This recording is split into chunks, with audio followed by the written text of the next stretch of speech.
Hey, happy day 85 of the BP Challenge. Sharon Horne-Ellstrom here, also known as Pajama Grandma, in my fuzzy cozy robes. I notice I'm wearing my same fuzzy cozy robes in a smaller cycle instead of using all of them. There's like a handful or 6 of them or 7 of them that I'm just cycling through because they're the warmest, thickest, coziest robes.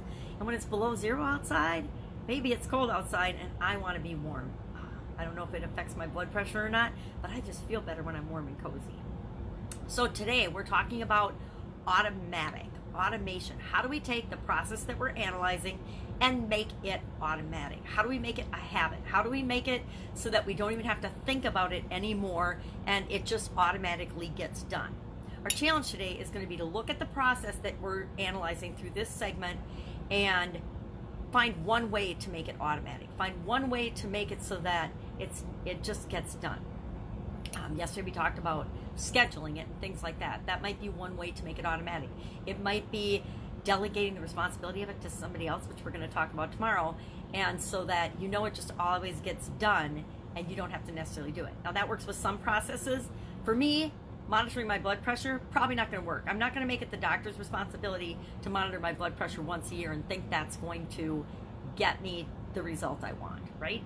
So my process that I'm analyzing is taking my blood pressure.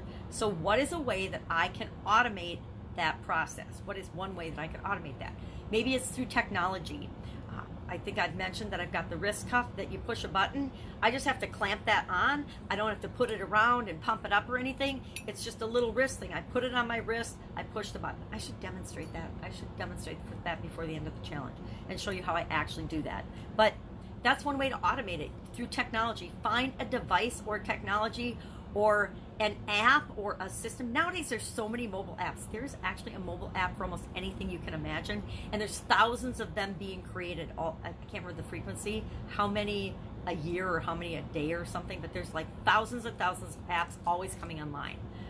Kind of like books, they're always being written, right? There's always going to be more that you can read and consume with respect to information, and apps are information and a way of managing that information.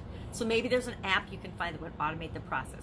Maybe there's like a reminder app, and maybe there's I don't even know, I haven't looked. Maybe that'll be my challenge today, is look to see if there's a blood pressure app. And there probably is, where you can just track and write in your blood pressure. To me, just tracking it on my phone is not as easy as physically writing it down. So I continue to physically write things down and track them that way versus putting them in my phone. Can you put it in your phone or put it in your computer and make nice little graphs? Yes, but that's kind of like analyzing historical data.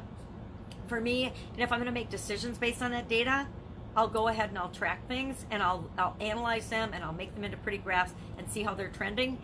But if I'm not going to make decisions based on information, I learned a long time ago to not collect and gather that information, not collect it just for the sake of collecting it.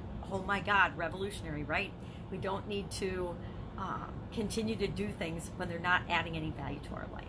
So, challenge today, think about automation. How can you make the process that you're doing automatic in some way, shape, or form? Maybe you can't automate the whole process, but just find one way to make it easier and more automatic for you. I set reminders on my phone. I'll give you a couple examples. I set reminders on my phone to take different supplements and medications. Otherwise, I forget them. You know, I know people that take a lot of prescriptions, and they actually have to have reminders on their phone to take the different medications at the frequency and the times that are right for them.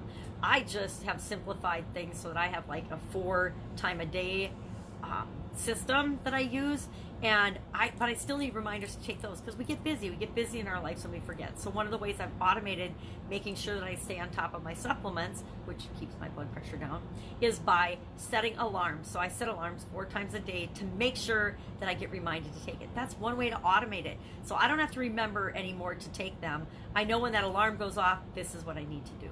That's one simple example of how to automate a process. But again, through technology, through apps, through setting up a system where it's managed and done automatically by other people through delegation, we'll talk about tomorrow. That's a good way to automate a process as well. So maybe you can say, hey, I'm going to find somebody else to do this process. That's how I'm going to automate. And then I'm just going to check in with them once every month to make sure the process is done, or whatever makes sense. Or you're going to review results monthly to make sure that the process is going according to plan, whatever that is.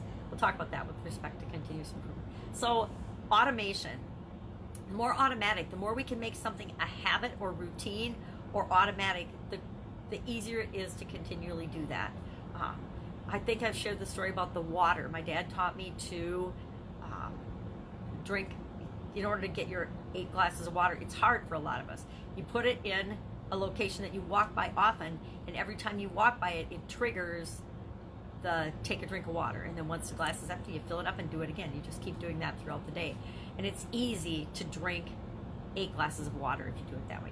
Other people will just automatically take 2 big water bottles with them to work in the morning or throughout their day, and they just keep drinking it till it's gone. Whatever works for you. Find a way to automate and make habits out of the process that you're dealing with today. So I guess another way of saying it is, what is a way that you can make this a habit? That might be one way to discuss it too. If you have any questions about this, hit me up in the comments below. Otherwise, I will be with you tomorrow. Have an amazing day.